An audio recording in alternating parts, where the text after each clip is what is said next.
नमस्कार दोस्तों, बुद्ध विचार यूट्यूब चैनल में आपका स्वागत है। क्या आपने कभी अपने जीवन में ऐसा पल महसूस किया है जब चारों तरफ लोग होते हुए भी आप अकेले महसूस करते हैं? जब मदद की जरूरत हो और कोई हाथ आगे न बढ़े, जब हर रास्ता खुद तय करना हो और हर लड़ाई अकेले लड़नी पड़े, तो जान लीजिए आप अकेले नहीं हैं। हम सब जीवन में एक न एक बार इस दौर से गुजरते हैं जब हमें लगता है कि बिना सहारे जीना नामुमकिन है। कभी रिश्ते साथ नहीं देते, कभी दोस्त बदल जाते हैं, कभी परिवार समझ नहीं पाता और कभी दुनिया की भीड़ में अपनी आवाज ही खो जाती है। लेकिन सच्चाई ये है, जो इंसान अकेले चलना सीख जाता है उसे कोई रोक नहीं सकता। तो अगर आप भी जानना चाहते हैं कि बिना किसी के सहारे जीना कैसे सीखा जाता है, तो इस यात्रा के साथ चलिए जहां मंजिल अकेले भी मिलती है और जीत सबसे सच्ची होती है। लेकिन उससे पहले वीडियो को लाइक करके चैनल को सब्सक्राइब जरूर कर ले, क्योंकि ऐसी वीडियो में लाता रहता हूँ। रात का सन्नाटा कमरे में पसरा हुआ था। सिर्फ पंखी की आवाज चल रही थी और मन में गूंजते विचारों का शोर। उस छोटे से कमरे में बैठा वह युवक विवेक दीवार को देखे जा रहा था, बिना किसी उम्मीद के। आज फिर एक दोस्त ने मना कर दिया था, भाई अभी टाइम नहीं है, और एक और ने कहा तू खुद ही देख लेना, मुझे क्या ही आता है। विवेक की आंखें सूनी थीं, लेकिन मन में तूफान था। उसने फोन उठाया, एक और नाम देखा। कुछ पल तक उंगलियां कांपी, फिर उसे भी कॉल नहीं किया, क्योंकि उसे पहले से पता था अब कोई नहीं उठाएगा। विवेक का जीवन बहुत साधारण था। छोटे शहर से आया एक साधारण परिवार का लड़का, जो दिल्ली में अपनी पढ़ाई और करियर के लिए संघर्ष कर रहा था। पढ़ाई ठीक थी, सपने बड़े थे, लेकिन आत्मविश्वास छोटा और सहारे की लत बहुत गहरी। हर काम में वह किसी न किसी पर निर्भर रहता था। कोई उसे समझाए, हाँ तो कर सकता है। शुरुआत में यह सामान्य लगा, हर कोई किसी न किसी पर तो भरोसा करता है। लेकिन धीरे धीरे उसे एहसास होने लगा कि जब जरूरत होती है तब सब किनारा कर लेते हैं। उस दिन की शुरुआत अच्छी नहीं थी। विवेक का लैपटॉप खराब हो गया था। अगले दिन एक बहुत जरूरी प्रेजेंटेशन देना था। उसने 3 दोस्तों को कॉल किया, मदद मांगी, किसी ने फोन नहीं उठाया। उसने सोचा, क्या मैं इतना बेकार हूं कि कोई भी मेरी मदद नहीं करना चाहता? फिर वह कुछ समय चुप रहा और खुद से सवाल किया, अगर मैं खुद ही नहीं खड़ा हो सका तो कोई क्यों करेगा? उसने अपने खराब लैपटॉप को देखा, गहरी सांस ली और एक पुराने से मोबाइल में नोट्स खोलकर प्रेजेंटेशन तैयार करना शुरू किया। आंखें थक गईं, उंगलियां दुखी, स्क्रीन छोटी थी, लेकिन दिल में एक आवाज उठ रही थी, करना है, अब किसी और का इंतजार नहीं। उसने सारी रात मेहनत की। रात के 3 बजे तक वो एक एक स्लाइड टाइप करता रहा। कोई सुनने को कहने वाला नहीं था, कोई मदद करने वाला नहीं था। अब वो औरों की नहीं, खुद की बात सुन रहा था। सुबह होते ही वह कॉलेज पहुंचा। लोगों की निगाहें उसी की ओर थीं। शायद उन्हें लगा था कि वह नहीं आ पाएगा, क्योंकि कल रात वो हर किसी से मदद मांगता फिर रहा था। लेकिन आज वो अकेले खड़ा था, थका हुआ लेकिन मजबूत। उसने प्रेजेंटेशन दिया और जब खत्म हुआ क्लास में तालियां बजीं। शायद पहली बार, लेकिन उससे ज्यादा जरूरी था। विवेक की आत्मा में बजी वो एक ताली जो उसने खुद के लिए बजाई थी। शाम को अकेले कमरे में बैठा, उसने कुछ नहीं कहा, बस एक हल्की मुस्कान आई चेहरे पर। आज वो किसी से शिकायत नहीं कर रहा था, न किसी दोस्त को कोस रहा था, न दुनिया को गलत कह रहा था, क्योंकि आज उसने जाना, जब कोई नहीं सुनता तो खुद को सुनना सीखो। अब वो हर छोटी चीज में सहारा ढूंढना बंद कर रहा था। अब वो जान चुका था, अगर मैं खुद से खड़ा हो सकता हूं तो मैं कभी नहीं गिर सकता। विवेक अक्सर सोचता था कि दुनिया इतनी ठंडी क्यों है? जब तुम सबसे ज्यादा कमजोर होते हो तब लोग क्यों दूर चले जाते हैं? जब तुम्हारे पास कहने को बहुत कुछ होता है तब सुनने वाला कोई क्यों नहीं होता? उसे याद आया वो दिन जब उसके पिताजी अस्पताल में थे और वह अपने शहर वापस नहीं जा सका, क्योंकि कॉलेज में परीक्षा थी। वह टूटा हुआ था, रोना चाहता था, किसी से बांटना चाहता था, लेकिन जिन दोस्तों के साथ वह हर शाम हंसता बतियाता था, वे सब अचानक बिजी हो गए थे। किसी को सिगरेट चाहिए थी, किसी को नेटवर्क नहीं मिल रहा था और किसी ने रिकॉल ही नहीं किया। उस दिन वह बहुत रोया था, अकेले, और आज फिर वही भावना लौट आई थी। इस बार किसी घटना से नहीं, बल्कि इस सच्चाई से कि वह भावनात्मक रूप से भी अकेला है। पर इस बार उसने कुछ अलग किया। इस बार उसने न किसी को कॉल किया, न ही किसी से सहानुभूति मांगी, बल्कि उसने खुद को एक आईने के सामने खड़ा किया और कहा, अगर तू ही अपने दर्द को नहीं समझेगा तो दुनिया से उम्मीद करना बंद कर दे। उसने एक नोटबुक निकाली और उस पर सबसे ऊपर लिखा, मैं किससे क्या चाहता हूँ। फिर उसने एक एक करके उन सारे रिश्तों को याद किया, दोस्त, रिश्तेदार, परिचित, सोशल मीडिया पर फॉलो करने वाले, और खुद से सवाल किया, क्या ये लोग वाकई मुझे जानते हैं? क्या इनमें से किसी ने कभी मुझे समझा है? क्या मैं बस इसलिए दुखी हूं क्योंकि मैंने उम्मीद लगा ली? हर सवाल के जवाब में सिर्फ एक ही चीज सामने आई, उम्मीद। वह किसी से उम्मीद करता था कि वो उसकी बात सुनेगा, कोई उसके आंसू देखेगा, कोई उसे गले लगाएगा। पर असलियत ये थी, दुनिया के पास वक्त नहीं होता, सबको खुद की पड़ी होती है। फिर उसने एक पेज पर लिखा, मैं अपने लिए क्या बन सकता हूँ। इस बार जवाबों की सूची लंबी थी। मैं खुद को समझ सकता हूँ, मैं खुद को ढाढ़स दे सकता हूँ, मैं खुद को माफ कर सकता हूँ, मैं खुद को हिम्मत दे सकता हूँ। विवेक ने पहली बार महसूस किया, मुझे किसी और की जरूरत नहीं है अगर मैं अपने दर्द का साथी खुद बन जाऊं। उस शाम उसने एक नई आदत शुरू की। हर रात सोने से पहले वह खुद से बात करता। कभी दिन की बातें, कभी परेशानियां, कभी ख्वाब, शब्दों में नहीं, विचारों में नहीं, अपने मन के भीतर। और उसने ये भी शुरू किया कि हर बार जब उसे लगे कि कोई सुनने वाला नहीं है, वह डायरी पर लिख डाले, जैसे अपने आप को खत लिख रहा हो। धीरे धीरे उसका दर्द कम नहीं हुआ, पर उसे दर्द से डरना बंद हो गया। फिर एक दिन कॉलेज में एक सहपाठी ने पूछा, यार तू पहले बहुत परेशान दिखता था, अब कैसे इतना शांत रहता है? विवेक ने सिर्फ इतना कहा, अब मैं अपने मन का दोस्त बन गया हूँ। उसे अब भी अकेलापन लगता था, पर अब वह उससे भागता नहीं था। अब वह अकेले बैठता था, आंखें बंद करता और खुद से पूछता, क्या तू ठीक है? और जवाब खुद से ही आता, हाँ मैं हूं ना। अब वह दूसरों की बातों से दुखी नहीं होता, क्योंकि उसने जान लिया था, जब तुम खुद को अपना बना लेते हो तो दुनिया का हर ताना एक धीमी सी हवा बन जाता है, जो अब तुम्हें गिरा नहीं सकती। यह वही विवेक था जो कल तक रोने के लिए कंधे ढूंढता था और आज खुद दूसरों को सहारा देने लगा था, क्योंकि उसने सबसे कठिन सबक सीख लिया था। जब दिल टूटता है तब मुस्कुराना सीखने का वक्त होता है। सुबह के 6:30 बजे थे। कमरे में मोबाइल की हल्की बीप की आवाज आई। गुड मॉर्निंग किसी ऐप का रिमाइंडर था, लेकिन हकीकत ये थी कि इस गुड मॉर्निंग का जवाब देने वाला कोई नहीं था। विवेक अपनी चादर से निकलकर धीरे धीरे खिड़की के पास गया। सामने वही चाय वाला, वही फुटपाथ, वही भागती सड़क। हर कोई दौड़ रहा था, पर किसी की नजर में कोई ठहराव नहीं था। विवेक ने गहरी सांस ली और खुद से बोला, एक और दिन शुरू हो रहा है, पर आज मैं किसके लिए जाग रहा हूँ? वह सवाल आसान था, लेकिन जवाब मुश्किल, क्योंकि पहले तो वो जीता था तारीफ के लिए। कितना मेहनती है ये लड़का, तू तो कमाल करता है, बढ़िया जा रहा है भाई। पर अब महीनों हो गए थे किसी ने इतना भी न कहा कि तेरा काम अच्छा लग रहा है। क्लास में, व्हाट्सएप पर, इंस्टाग्राम पर शब्दों की भीड़ में चुप्पी उसका नाम पुकार रही थी। फिर भी वह हर दिन सुबह उठता, काम करता, पढ़ता, अपने छोटे से प्रोजेक्ट्स बनाता, यूट्यूब से चीजें सीखता और रात होते होते फिर वही सवाल लौट आता, क्या ये सब वाकई किसी काम का है?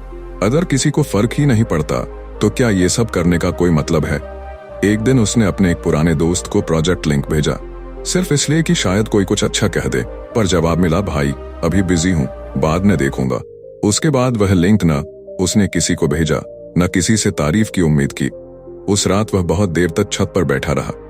आसमान में कोई तारा नहीं था, लेकिन अंदर कुछ टूटता सा महसूस हो रहा था। फिर उसने धीरे धीरे अपनी जेब से मोबाइल निकाला, फोन की लाइट चालू की और हाथ में रखी नोटबुक में लिखा, अगर कोई तारीफ न करे तो क्या मेरा काम बेकार हो जाता है? कुछ देर रुककर उसने लिखा, नहीं, अगर मैंने मेहनत की है तो वह मेरे अस्तित्व का हिस्सा है, न कि दूसरों के ताली बजाने से जुड़ा हुआ। वह अगले दिन कुछ अलग सा कर बैठा। उसने एक व्हाइट बोर्ड खरीदा और अपने कमरे में टांग दिया। ऊपर बड़े अक्षरों में लिखा, मेरे द्वारा खुद के लिए की गई तारीफें। और हर दिन के अंत में वह एक लाइन जरूर लिखता, आज मैंने सीखने की कोशिश की, आज मैंने खुद को नहीं रोका, आज मैं थोड़ा बेहतर हूं कल से।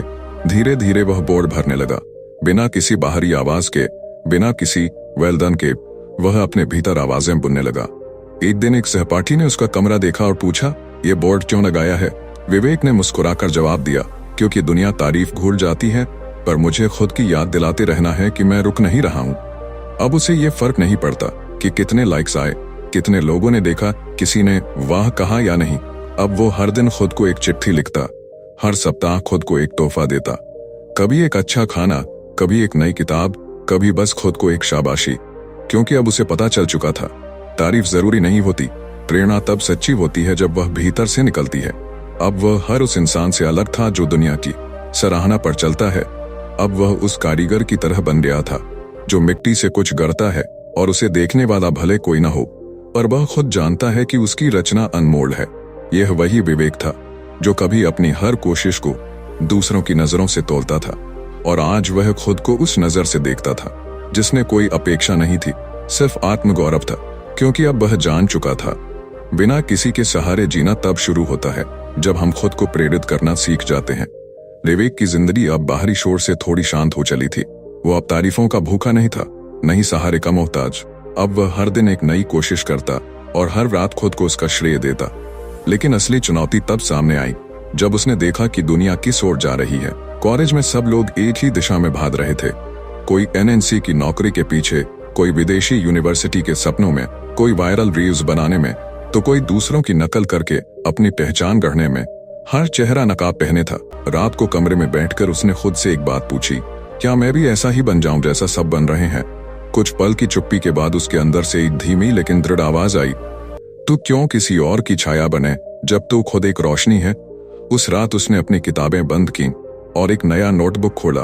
उसका नाम रखा मेरी पहचान। उसने वो सारे कौशल, अनुभव, संघर्ष और सोच लिखे जो उसे खास बनाते थे। वह लिखता गया, मैं सादा बोलता हूँ पर सच्चा हूँ। मैं तेजी से नहीं भागता लेकिन रुकता भी नहीं। अब हर दिन सुबह उठकर वह एक नया सवाल खुद से करता, क्या मैं आज भी खुद जैसा हूँ? और हर दिन उसका जवाब होता, हाँ, आज भी मैं नकल नहीं कर रहा, मैं अपने दिल की सुन रहा हूँ। धीरे धीरे उसने देखा कि जिन लोगों ने पहले उसे धीमा, अलग या पीछे समझा था, वो खुद अब उलझन में है। किसी को नौकरी मिली नहीं, कोई बर्नआउट का शिकार हो गया, कोई कंपटीशन में खो गया और कोई खुद को ही भूल बैठा। वहीं विवेक चुपचाप लेकिन लगातार अपने छोटे से प्लेटफॉर्म पर कुछ अलग कर रहा था। एक दिन एक शिक्षक ने उसे बुलाया और कहा, विवेक, तुम्हारे प्रोजेक्ट्स में कुछ अलग है। शायद बाकी लोग दिखावा ज्यादा करते हैं, तुम मेहनत ज्यादा करते हो। विवेक की आंखों में चमक आ गई। उसने खुद से कहा, यह मेरी पहचान है, मैं दिखाता नहीं, मैं बनाता हूं। अब वह जान चुका था, भीड़ से हटकर चलना डरावना होता है, लेकिन यही तुम्हें भीड़ से अलग बनाता है। उसने इंस्टाग्राम बंद कर दिया, लिंक्डइन की रेस छोड़ दी और अपने कमरे की दीवार पर एक कागज चिपका दिया, मेरी तुलना सिर्फ कल के खुद से होगी। उसने हर दिन अपने ज्ञान को निखारना शुरू किया, छोटे कामों में अपना रंग भरना शुरू किया और धीरे धीरे लोग उसकी ओर देखने लगे, न इसीलिए कि वो सबसे अलग था, बल्कि इसलिए कि वो खुद था। दोपहर का वक्त था, कॉलेज का अंतिम सेमेस्टर चल रहा था। सभी छात्र ग्रुप में अपने फाइनल प्रोजेक्ट्स की चर्चा कर रहे थे। हर कोई अपने अपने दोस्तों के साथ मिलकर कुछ बना रहा था। किसी के पास कोडिंग टीम थी, किसी के पास डिजाइनर और किसी के पास मार्केटिंग करने वाले। लेकिन एक कोना ऐसा भी था जहां कोई हलचल नहीं थी। वहां विवेक था, अकेला। एक लड़के ने मजाक में कहा, न, अबे तेरे ग्रुप में कौन है? विवेक ने मुस्कुराकर जवाब दिया, मैं ही हूं और मेरा मन। लड़के हंसे और आगे बढ़ गए। विवेक ने कुछ नहीं कहा, बस अपनी नोटबुक खोली और काम में लग गया। अकेले रहना कभी उसका स्वभाव नहीं था। वो पहले भीड़ में रहना पसंद करता था, साथ बैठकर हंसना, बातें करना, काम बांटना उसे अच्छा लगता था। लेकिन वक्त ने उसे सिखाया था कि साथ देने वाले सब वक्त पर साथ नहीं देते। इसलिए उसने सीखा, अकेले चलना ही असली ताकत है। उस फाइनल प्रोजेक्ट के दौरान न जब बाकी सभी छात्र कॉलेज के कैंटीन में मस्ती कर रहे थे, विवेक अपने टेबल पर बैठा था, कोडिंग करता, रिसर्च करता और कभी कभी थक कर दीवार से सिर टिका देता। कभी कभी उसे लगता, काश कोई होता जो एक कप चाय ही पूछ लेता। रातें गुजरती रहीं, न दोस्तों की पार्टियां होती रहीं। किसी ने उसे नहीं बुलाया, किसी ने नहीं कहा, भाई तो थक गया होगा, चल आज साथ बैठते हैं। पर विवेक का सफर रुका नहीं। उसने अपने साथ रहने का तरीका बना लिया था। काम करते समय वह खुद से बात करता, रात को थक जाए तो अपने गिटार से एक धीमी धुन बजाता और हर रविवार को अपने लिए एक चॉकलेट जरूर लाता, क्योंकि अब उसे किसी और से वेल डन सुनने की जरूरत नहीं थी। अंतिम दिन आया, प्रोजेक्ट प्रेजेंटेशन का। स्टेज पर टीम खड़ी थी। हर ग्रुप के सदस्य एक एक कर बोल रहे थे। जब विवेक का नाम आया तो वह अकेले खड़ा हुआ। पूरे ऑडिटोरियम की नजरें उसकी ओर थीं। कुछ हैरानी, कुछ हंसी, कुछ उपेक्षा। लेकिन जब उसने प्रेजेंटेशन शुरू किया तो उसकी आवाज में आत्मविश्वास था, उसके शब्दों में स्पष्टता थी, उसकी आंखों में चमक थी, जो तब आती है जब कोई अपने अकेलेपन को ताकत में बदल देता है। पूरा हॉल शांत था।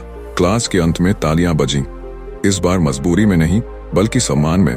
बाद में एक प्रोफेसर ने आकर उससे कहा, बेटा तू अकेला रहा लेकिन तूने सबसे बेहतर किया, क्योंकि तूने खुद को कभी कमजोर नहीं समझा।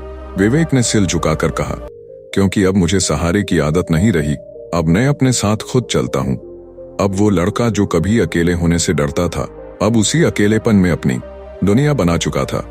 वो हर दिन खुद के साथ समय बिताता, सीखता, गिरता उठता और हर रात खुद को कहता, कल फिर कोशिश करेंगे। वह जान चुका था, साथ चलना अच्छा होता है, पर अकेले चलना जरूरी होता है, क्योंकि जब आप अकेले चलने का साहस पा लेते हो, तब मंजिल भी खुद चलकर आपकी ओर आने लगती है। अब वह किसी का इंतजार नहीं करता, न सलाह के लिए, न तारीफ के लिए, न किसी की हाँ सुनने के लिए, क्योंकि उसने सीख लिया था, बिना किसी के सहारे जीना न अकेलापन है, न अभाव, बल्कि यह आजादी है। वो आजादी जो आपको खुद की सबसे सच्ची पहचान से जोड़ती है।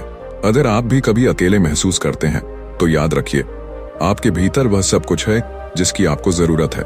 बस भरोसा कीजिए खुद पर और चल पड़िए उस राह पर जहां आपके कदमों की आवाज ही आपकी सबसे बड़ी प्रेरणा बन जाएगी। अब जब यह कहानी पूरी हो चुकी है, तो जरा ठहर कर अपने भीतर झांकिए। क्या अब भी आपको लगता है कि बिना किसी के सहारे जीना मुश्किल है? विवेक की तरह शायद आपने भी कभी न कभी किसी का इंतजार किया होगा, किसी दोस्त का, किसी सलाह का, किसी तारीफ का, या बस किसी की मैं हूं ना कह देने की उम्मीद का। पर वक्त ने आपको भी सिखाया होगा कि जब कोई साथ नहीं देता, तो खुद का साथ सबसे बड़ा सहारा होता है। उसने सीखा कि दूसरों की तारीफ पर ना जियो, खुद की कोशिशों से खुद को सराहो। भीड़ में शामिल होकर अपनी पहचान मत खो, बल्कि खुद की राह बनाओ। और सबसे अहम, अगर कोई साथ चलने को तैयार ना हो, तो अकेले चलने की हिम्मत करो, क्योंकि मंजिल अकेले भी मिलती है। आपके अंदर वो ताकत है जो किसी के सहारे से कहीं ज्यादा मजबूत है। बस एक बार खुद पर भरोसा करना शुरू कर दीजिए, सहारे की तलाश बंद कीजिए, और फिर देखिए, आपका अकेलापन ही आपकी सबसे बड़ी शक्ति बन जाएगा।